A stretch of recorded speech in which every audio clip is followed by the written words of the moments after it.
Le livre coup de cœur de la semaine.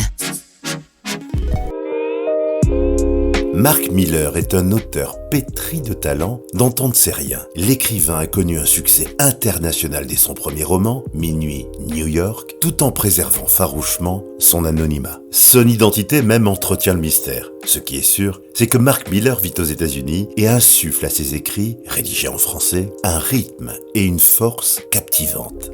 Son nouveau roman entretient avec talent le mystère Mark Miller. Sur la route de Key West, publié aux éditions XO, met en scène un écrivain, Tom Baldwin, qui publie sous le pseudonyme de Mark Miller. À nouveau, fiction et réalité sont face à face et se confondent dans le plaisir jubilatoire de l'auteur. L'histoire de ce deuxième roman débute 2 jours avant Noël. L'écrivain, Tom Baldwin, est victime avec son fils, Joss, d'un terrible accident de voiture. Quand il se réveille à l'hôpital, il apprend que son fils n'a pas survécu. Pour tenter de se relever après une telle tragédie, l'écrivain quitte New York et s'installe dans les Keys, en Floride. Il loue une maison face à l'océan et il sympathise avec Kay, sa voisine mystérieuse et fascinée par l'écrivain. Puis un jour, Tom découvre un courriel anonyme dans sa messagerie. « Ton fils est vivant. Vous ne pourrez plus lâcher ce roman avant la fin de l'histoire. Il est un véritable hymne à l'amour par-delà les déceptions et les douleurs. À un rythme effréné, le compte à rebours terrifiant de l'histoire vous fera découvrir que les apparences